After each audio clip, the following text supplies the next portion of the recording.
We are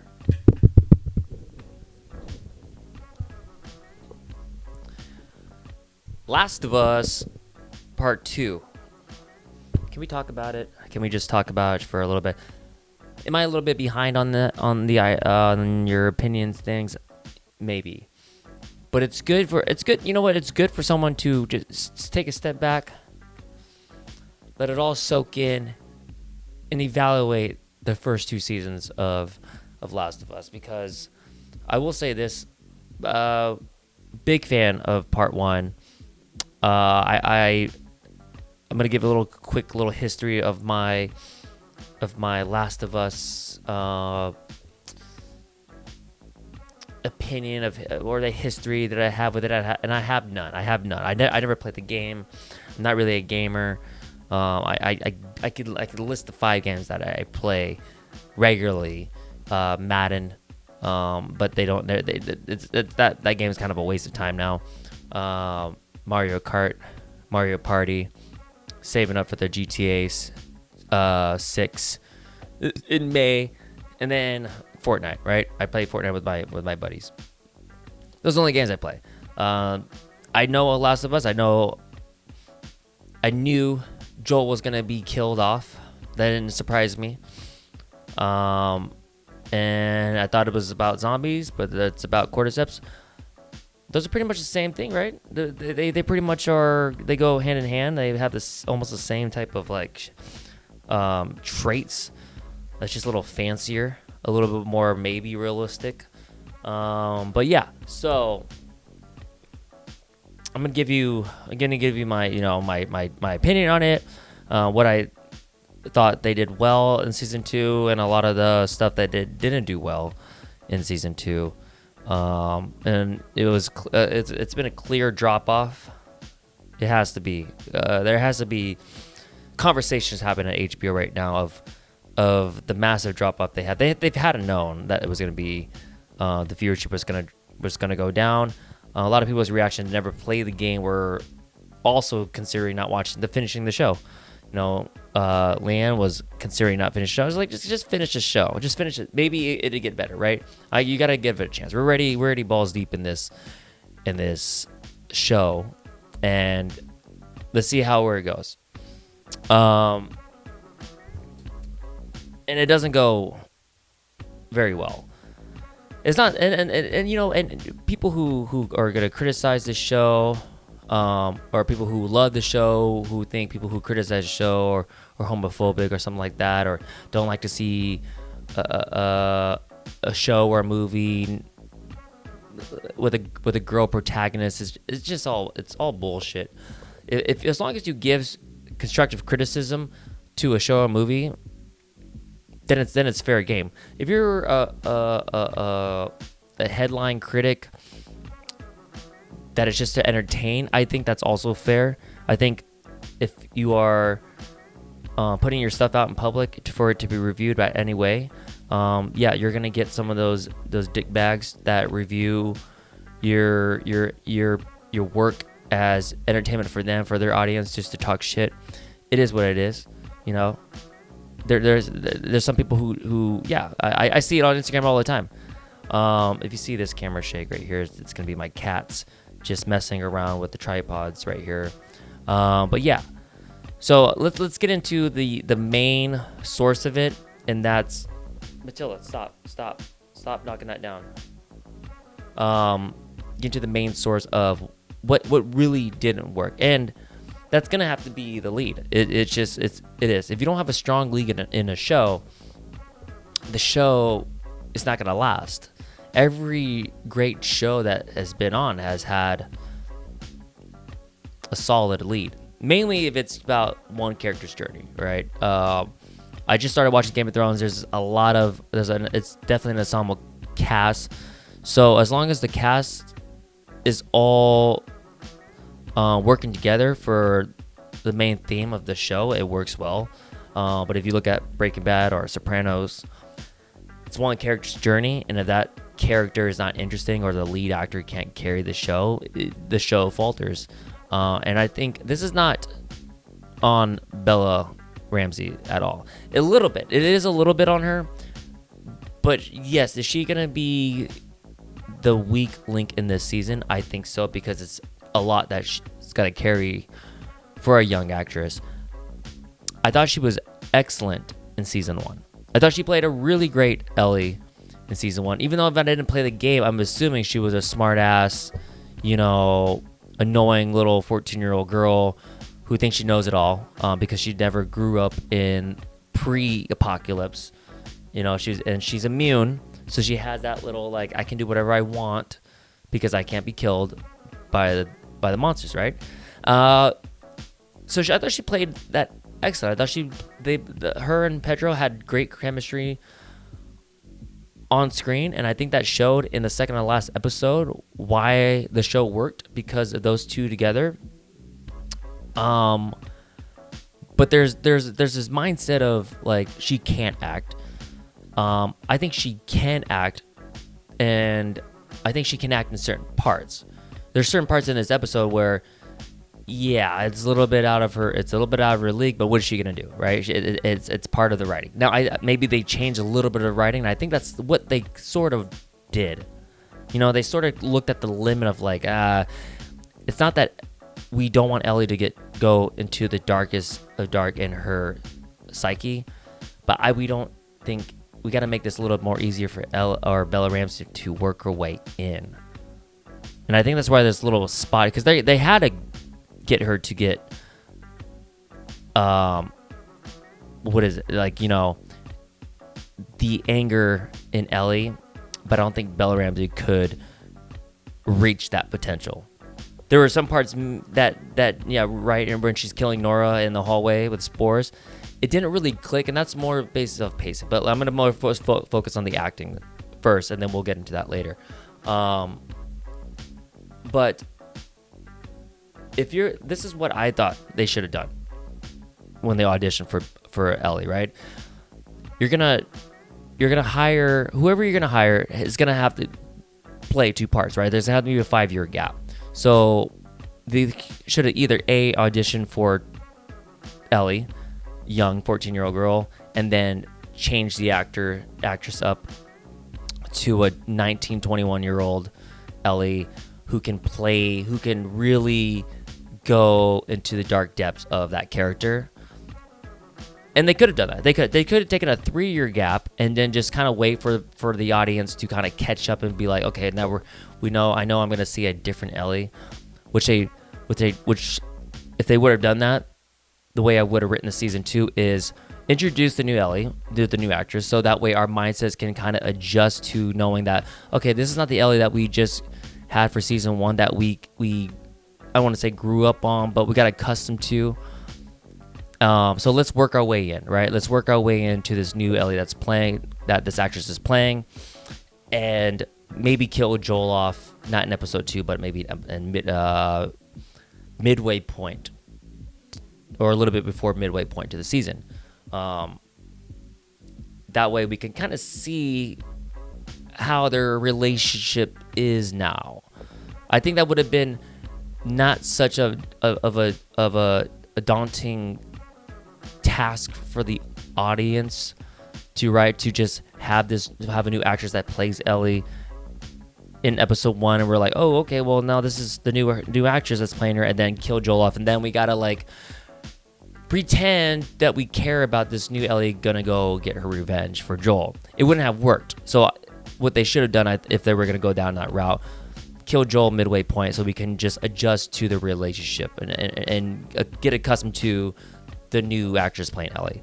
But they didn't do that, right? So the second option I would have done in the auditioning process, what is have the Bella or whoever was reading for it read the 14-year-old's sides, and then read just a little bit of part 2. It doesn't have to be the actual script that was going to be in season 2, but I mean, there's a whole fucking game on it, right? So just take a really dark piece of the game and have them audition. Just take part of the script and have them fucking audition for it, and then just read it and be like, okay, so we can, when you audition, when you watch audition tapes, you can see there's potential, right? They're not giving you. I personally don't like when actors or actresses give their full 100% in the audition, because I want to see the room to adjust. I like to see, like, can I work with this? Because when I hire an actress or an actor, and look at the resume, and then you look at the reels, and you see that, like, I definitely see something in there that you could definitely work with and improve on and get them to at their most. Okay, so if I saw Bella Ramsey's take, I would be like, okay, well, she's really great as Ellie, as a 14-year-old, but I don't know if she can get into at the point of where she needs to get really dark and really scary, even with the 2-year gap, right? I don't know that in the tapes. So I would have hired someone I would have them read both sides of young and old Ellie and see what I can work with. There was a lot of actresses that even the girl who's playing Abby now, I've seen her work before. I believe I've seen some of her work, and I believe she probably would have been better. You could definitely feel her presence on screen. With Bella, you just don't really get that presence on screen with her in this role. Okay, and that's another thing, is that, like, so she's casted in this role, and her presence on screen just doesn't elevate when it's just her. Okay, a perfect example. There's two perfect, I think, examples, and one within the show and one outside the show. An actor I want to compare it to is obviously Pedro Pascal has worked his way to a leading actor. He was never a lead early in his career. He's always been a supporting actor, a character actor. You see him in everywhere, and you're like, oh, it's that guy, and then he usually gets killed off. And now that he's given the chance to lead, he's worked for that. He has earned and his method of being able to control the frame and control the environment, and that takes a lot. That takes a lot of work, and you could feel that when he dies and there's a gap where he's missing, and then the second to last episode of the season is, I think, one of the strongest episodes of the whole series is his performance in that of losing a daughter from just communication and not understanding and getting old, and them getting older, and you make it, and as a parent you're trying to hide some of the truth that you don't think they're ready for, but maybe they are ready for. And that porch scene I thought was phenomenal. And if I'm on both sides, I think Bella and Pedro worked well together, and I think that's what I liked about the episode of that, is that it really captured the first season. It worked. Everything else is between it just didn't work. An example I want to use, and not saying she got outclassed, but in a way, yeah, because she's new to the game. Perfect example, and I'm not comparing the two right now, but an example is Leonardo DiCaprio's career, specifically Gangs of New York. If you watch Gangs of New York and the scenes he's with D-Day Lewis, there's a lot you got to compete with. And not saying the actors are competing who's better on screen, right? You're trying to bounce off each other. But you could clearly see one is in control and one's just not. And that could be a character dynamic, right? For Billy the Butcher is this menace on screen compared to Leo's character in Gangs of New York, where he's just trying to hide underneath, not trying to be extravagant with his performance because he doesn't want to get caught by the Butcher. There is some of that, right? But you can just tell when someone's been doing this for a while and is fucking phenomenal at their work, and then someone else who's just learning to be a leading man in a Scorsese movie. Okay, Titanic, was he a leading man? Yes, but the biggest thing about that movie is the James Cameron, the tech, the boat sinking, and really overall the love story between Rose and Jack. And there's other films that he's done, but he's had a great partner to work with and work his way up. I think The Beach came out before Gangster New York, and he was still young, so you could get caught in the whole whimsical of coming of age in that. I believe in that movie. I haven't seen that movie in a while, but I thought he really hit his peak of taking control of the frame is The Departed, when he worked more with Scorsese. Even in The Aviator, he was getting there, but I felt like The Departed was where he got that dirt and gritty performance out of him, and you could see that, like, he's just not a pretty boy on screen, that he can take control of the movie and lead, and you could trust him. But that takes a while for him to do that, and I think Bella is going to take a while to get there. She's a great actress to look like to work with and bounce off of, but she's definitely not the one gonna be the lead series of your show. But everything else, all the other performers, I'm gonna say they're just great because, I don't follow the game, so I don't know how closely they are to the game. But let's so that that's what I'm gonna say about the acting. And more move on to certain other things I did not like out of this series, and a lot of that goes with the characters of Ellie and Dina, and certain changes they did. Certain changes like I don't know about, but I've heard about, like, so Tommy doesn't go with Joel, I believe, to the cabin where Joel gets killed off, and they changed it to Dina, and I thought that was very interesting. When I read about it, and I read some ideas, and I did like the idea of, and this is before everything went off, is if you have a Dina there, right? Because you could tell Dina and Joel look like they have now a replacement of father and daughter relationship, and she's in awe with Joel, and she looks up to him, where Ellie feels like jaded. They could have showed some jealousy in there. She is attracted to her, obviously, but she is jaded the fact that Joel is kind of replacing her, right? They could have added a lot of drama in that, and eventually they do, like, fall in love, but there could have been some tension right there if Joel was with her when she died as well, and Dina is has a more of a trauma, like, I guess they could have gone more like a trauma bond with that, or a trauma, or her being there and be like, wow, you got to see Joel at his last moments, and I only just got to see him just his beaten down to death, and you got to actually see him and spend time with him on his last day. They could have had that conflict when they were going to Seattle, except they made Seattle day one. When you put Seattle day one, it's like, oh shit, like what's gonna go down? And not a lot of stuff, in my opinion, went down to the point of, like, Seattle is obviously, it's gonna be crazy, right? If you put a bunch of fucking broken buildings and a lot of bullets flying around, you already know, like, okay, there's a war going on, something's going on. Something's going on in the bigger picture than their mission. But it's not like, it doesn't, like, come off very, like, scary.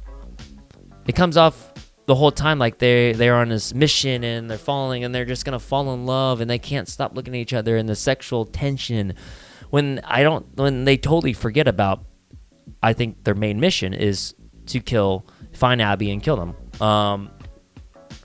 And I felt like they just got too distracted many of times, because when it actually comes down to Ellie going on her mission to kill Nora, and I believe Owen, and I don't know the pregnant chick's name is, but when that time comes, it doesn't feel earned. It feels like, one, Ellie, and again, this is kind of not Bella's fault, but she's just too young for this role.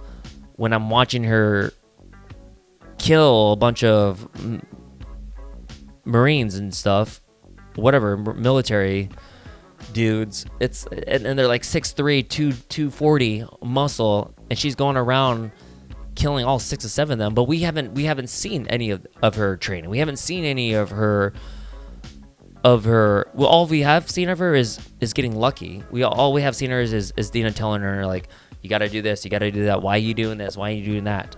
And when the time comes to killing someone, she's killing them.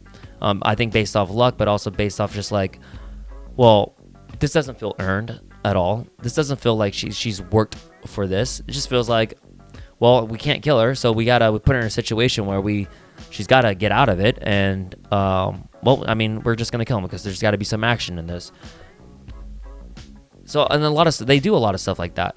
They do a lot of stuff like when it comes down to killing Nora and the spores, all that anger that maybe she's held on to does not, again, feel earned, because the whole time she was all worried about falling in love with Dina, finger fucking Dina in the movie theaters. Like that seemed to be her main agenda once she found out that Dina might be into her, that Dina's not with Jesse, that Dina was pregnant, so I guess they can kind of create a family together, and that all becomes the main thing. And then, oh yeah, wait, we forgot.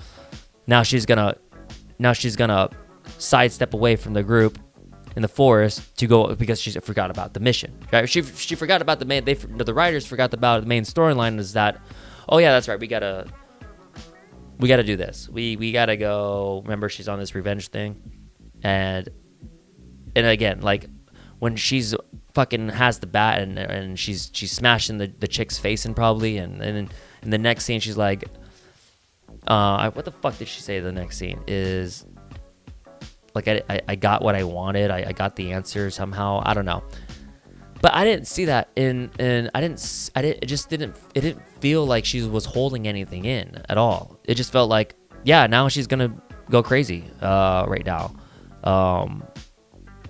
And then you cut the next scene, and then she kills the next person, and then she's crying with the pregnant lady, right? And it's like there's too much inconsistencies in this script where they want to go with it. Where are we going to see her go crazy, or are we going to see her backtrack a lot? Are we going to go deep dark in this path where Ellie needs to go to in order to explore some themes that we're trying to write, or are we afraid that her performance can't get there, so we kind of have to play a little loose with her performance and make it a little happy-go-lucky, and then spurts of anger, because there's some things that I would have done differently. One thing I would have taken out is the random island just fucking floating on the island. I thought that was dumb as fuck. It felt pointless. I felt like if they wanted to save some budget right there, they could have just saved that for season 3. What I thought they should have done, if you're trying to get a little bit of if Ellie is on the right path, right? Because before that, she's got to choose between saving Tommy and going on to find Abby. She chooses Abby, right? Now, she might not be thinking that's the right path. She might even be second guessing herself. She takes a boat. She's going to the ocean. I don't even know how she's ever been in the ocean before, but right, and a big wave crashes, and she's trying to catch on. She's lost in the ocean, and she gets swept away to the shore. And she looks at the shore. She looks up, and she sees it's exactly where she needed to be. It's exactly where the wolves are hanging out. And as a writer, I would be like, okay, so this is a good theme of like, she's telling herself that she's on the right path, that God was willing to put her in the right spot to fulfill her destiny and to kill the group, instead of drowning, or instead of getting washed randomly, to backtracking her way in, or her way out of her route to killing. And I would have explored that, right? She could even tell herself like, or I mean, you could kind of subtly say that like, she's convincing herself that she's doing the right thing, that ditching Tommy and going on her selfish needs. And then you can have the background of the explosion of the island to show just how bigger problems pretty much capsize on her little vendetta.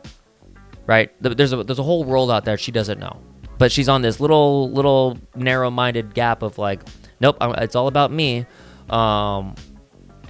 which is fine as the character, right? But we didn't, that whole islanding, it was just so fucking useless.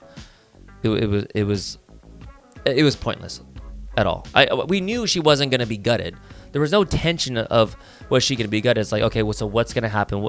What's going to stop? What's going to be the Deus Ex Machina of stopping from killing? That's going to kind of roll your eyes. And what do you know? Random explosion, which I'm pretty sure they're going to show in season 3 of like, oh, remember that explosion that happened that saved Bella or saved Ellie? Well, this is it right here. And then you're going to be like, oh. In fact, you're not going to put, most casual viewers are not going to put that 2 to 2 together because it's going to be 2 years from now and no one's going to rewatch season 2. They're just going to be like, as a viewer, like, oh, that was that, as like someone who kind of looks at the show like that. But most people are not going to be like, oh, remember, that's the same explosion. They might even do a cutaway to Bella and it's going to be like, oh, well, they're just showing her because we haven't seen her in a while. Obviously, she's not going to be a big part of season 3.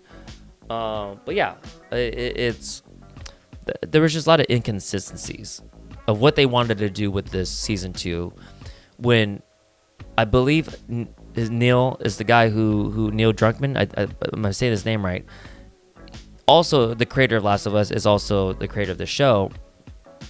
And I don't know why he's second guessing himself with some of the changes.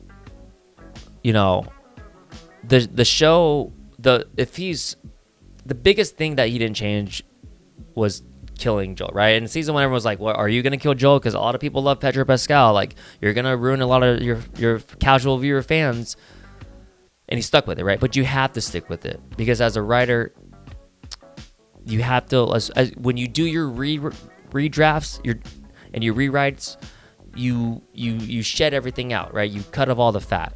But you still stick to the main core of your themes, right? As long as your themes are throughout the whole story and to the end, the audience will be able to understand. Killing Joel was inevitable. I agree with it. I think that took a lot of balls to do in the game.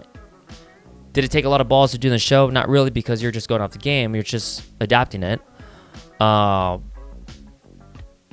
But now you're starting to make these other changes in the thing to sort of change, I don't know, the way you had it before, which before was fine. It aged. A lot of people are saying part 2 aged actually particularly well from the 5 years ago. And I think is another perfect example of this is David Chase with Sopranos, right? When Sopranos came out of the series finale, most people hated the ending of just cutting black. It took years for people to understand and research and have a conversation about it. New people started watching, and then when I have a buddy of mine who's just watching the show right now, I can't wait till he catches up on the series finale and we could discuss the ending, because he might not understand, and I'll be like, look, this is where I'm coming from, and then he could be like, okay, now I could see that now. I could see why David Chase would make that decision. And it now everyone looks at that, it's like, that took some fucking balls because it makes perfect sense. And I think that's The Last of Us Part 2 is gonna come around. It's starting to come around. But now you have this show and you're starting to make changes because there's certain things you might be second guessing what you did in the past. Stick to what you wrote. You know, the times are changing, but your story is very, if you just keep it simple and not change what the themes are, because I feel like we're kind of lost of what the goal is in the adaptation compared to the game.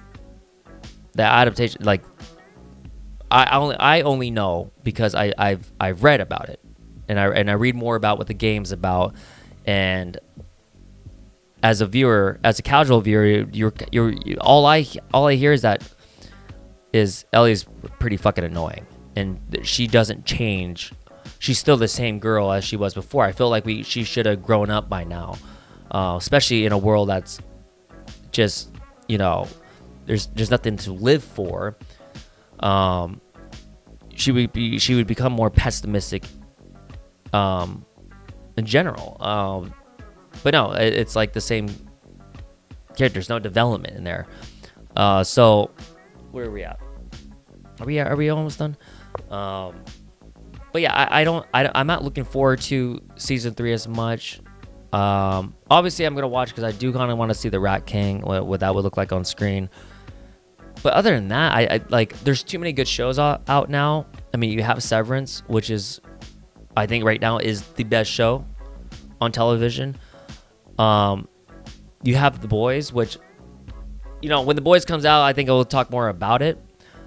Because I wasn't particularly cool with season 4, but it doesn't mean it was a bad season. But you have Invincible. You have I love The Rehearsal, even though it's a very hard show to compare that to. I'm sure there's just other shows that I'm not thinking about right now that a lot of other people enjoy. I mean, I watched From. That's a little bit of a mixed bag now.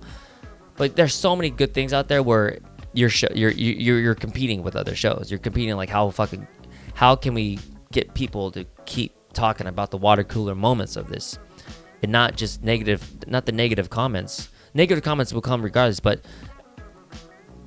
if you look at Sinners, I know that's a weird comparison, but Sinners, no matter how much of the small negative, an all black cast from Dusk Till Dawn type of movie.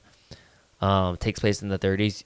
When I first heard about that movie, I was like, "Oh, it's gonna be whites versus blacks. The whites are the vampires." And then you watch the movie, and it's like there's a lot more going on in this movie than I was given credit for. And overall, you think that negative clickbaiters will post out on their Instagram about how much Sinners sucked because it was it was trying to race bait, but it wasn't, right? It ended up being overall like 95% of everybody loved it. No matter how much they wanted to try to hate it, they loved it. Where this is just more like it's done. Oh my god, did I click that? All right. Then